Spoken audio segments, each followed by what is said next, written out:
थोडं मागे भैया गणेश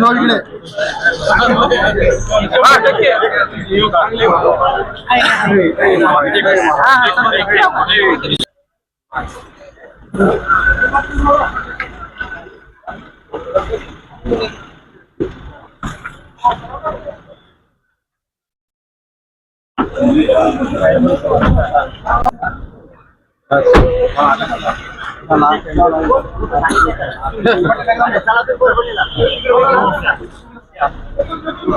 समोरून उपोषण सुरू होणार आहे त्या पार्श्वभूमीवर तुम्ही गाठी भेटी घेतल्या काय सांगता? नाही, गाठीभेटी मी घेतल्याच नाही.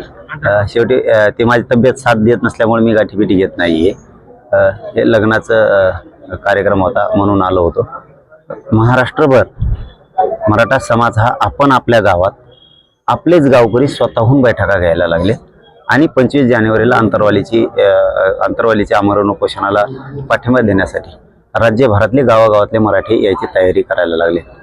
यावेळेस सगळ्या मराठा सेवकांनी खांद्यावर जबाबदारी घेतलेली की आपण आपलंच गाव सांभाळायचं, आपलंच गावात आपणच बैठक घ्यायची, कोणाची वाट बघायची नाही. हा येणार आहे, तो येणार आहे, मग आपण बैठक घेऊ असं नाहीये. यावेळेस आपल्याच गावातले लोक महाराष्ट्रभर आपल्याच गावात बैठक घेऊन तयारी करायला लागले. जेवढे वाहनं असतील तेवढे काढायची तयारी गावकरी करायला. तसं काही मराठा सेवक तालुकावर जिल्हावर फिरायला पण लागले. परंतु यावेळेस मी जाहीरपणाने सांगितलंय की याची त्याची वाट बघण्यापेक्षा, कोणाच्या गाडीची कोणी बैठक घ्यायला येणार आहे याची वाट बघण्यापेक्षा आपणच आपल्या गावात राज्यभर बैठका घ्यायच्या आणि समाजाची अंतरवलीला येण्याची आपणच तयारी करायची. कोणाची यावेळेस वाट बघायची नाही. पाटील, राज्यामध्ये सध्या 2 प्रकरणं गाजतात, एक परभणीचं आणि एक मस्साजोगचं. उद्या तुम्ही दोन्ही कुटुंबांना भेट देणार असल्याची माहिती आहे. उद्या किती वाजेला भेट देणार? उद्या मी परभणीच्या त्या बांधवांच्या घरी पण भेट देतोय उद्या, आणि उद्या मस्साजोगला पण जाणार आहे. कारण मी कळंबला पण साळेगावला जाणार आहे. मग मस्साजोगला सुद्धा भेट देणार आहे. आणि 28 तारखेला बीड जिल्ह्यातल्या जनतेच्या वतीनं मोर्चा ठेवलेला आहे. त्या सुद्धा समाजानं, सगळ्या जनतेनं, कारण तो बीड जिल्ह्याच्या जनतेच्या वतीनं असल्यामुळं सगळ्या जनतेनं त्यात सहभागी पण व्हावं. कारण ज्या मागण्या आहेत कुटुंबाच्या त्या पूर्ण करण्यासाठी आपण सगळेजण त्या कुटुंबाला बळ देऊया. 28 तारखेला म्हणजे डिसेंबरच्या, सगळ्यांनी डिसेंबर 28ला त्या मोर्चात सहभागी व्हावं. कारण ते मॅटर नाही दबू देत. कोणाचा पण बाप येऊ दे, ते मॅटर नाही दबू देत. अरे सगळेच होणार आहेत. बीड जिल्ह्याच्या जनतेच्या वतीनं तो मोर्चा आहे. मी जनताच आहे ना, मी का नेता थोडाच नेता थोडं. त्या कुटुंबाला न्याय मिळेपर्यंत मी हटत नाही आणि हटणार सुद्धा, कधीच हटणार. मुख्यमंत्री देवेंद्र फडणवीसांनी आज म्हटलंय की बीड प्रकरणातील जो दोषी असेल त्याच्यावर कारवाई आम्ही करणारच आहोत. तो कोणी जरी असेल. कवा इतके दिवस लागतात काय मोबाईलचे एकामेकाला फोन केलेले तपासायला? इतके दिवस लागतात काय? तर काय शेवटी ना त्यांचा तपास त्यांच्यापाशी. एकदा जर बीड जिल्ह्यातल्या जनतेने तपास हातात घेतला मग सरकारला कळत. आमदार सुरेश दस यांनी मागणी केली आहे की देवेंद्र फडणवीस यांनी बीड जिल्ह्याचे पालकमंत्री नाही. ते राजकारणाच्या मला काही देणं घेणार नाही. पण संतोष भैया देशमुखांचं प्रकरण कोणाच्या जागीरदाराच्या अवलादीचा बाप आला तरी ते दबून नाही देणार.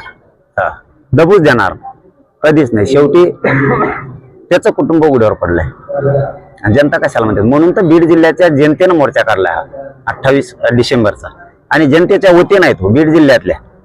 त्यामुळं सगळे लोक त्या कुटुंबाच्या पाठीशी उभा राहिलं पण पाहिजे. त्या कुटुंबावर वेळ आली ना, आपण सगळ्यांनी साथ देऊन न्याय देण्यासाठी आपण सगळ्यांनी समोर झालं पाहिजे. आणि सगळ्यांना आव्हान सुद्धा आहे की सगळ्यांनी सहभागी व्हा. राहुल गांधी काल परभणीच्या दौऱ्यावर आले होते. या दरम्यान त्यांनी बीड जिल्ह्याला टाळलं असं एक चर्चा आहे. काय वाटतं? काय वाटेल तर गाडी नसन लागली त्या टायमाला, एसटी फिस्टी नसन झालं. दुसरं मला काय वाटणार? गाडी फिडी नसन, गाडी प्रॉब्लेम असतो त्या संध्याकाळच्या टायमाला नसन लागली. कारण परभणी ते केस गाड्या बंद केल्या सध्या, त्यामुळे गाडी नसन लागली. अडचणीचा काळ आहे, त्याच्यामुळं डिझेलाला पैसे नसते. गरीब माणूस नसन आला. गरीबाची घेणं देणं नाही ना. मग तो महायुती असू द्या किंवा ते महाविकास आघाडी असू द्या, यांचं एकदा भागलं गेलं गरीबाचं देणं घेणंच नाही. असे लोक आहेत. मग त्यात महायुती पण आली, त्यात महाविकास आघाडी पण आली.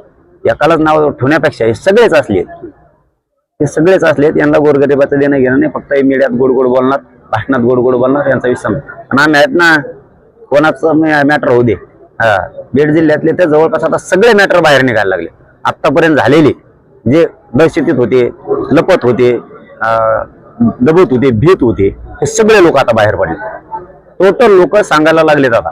आणि लोकांनी सुद्धा सांगितलं पाहिजे, ज्यांच्यावरती जिल्हाभर अन्याय झालेला आहे, या लोकांनी समोर येऊन SP साहेबांना, कलेक्टर साहेबांना सांगितलं पाहिजे, आमचं 10 वर्षापूर्वी, 5 वर्षापूर्वी, 2 वर्षापूर्वी असं झालं होतं, हे सांगितलं पाहिजे.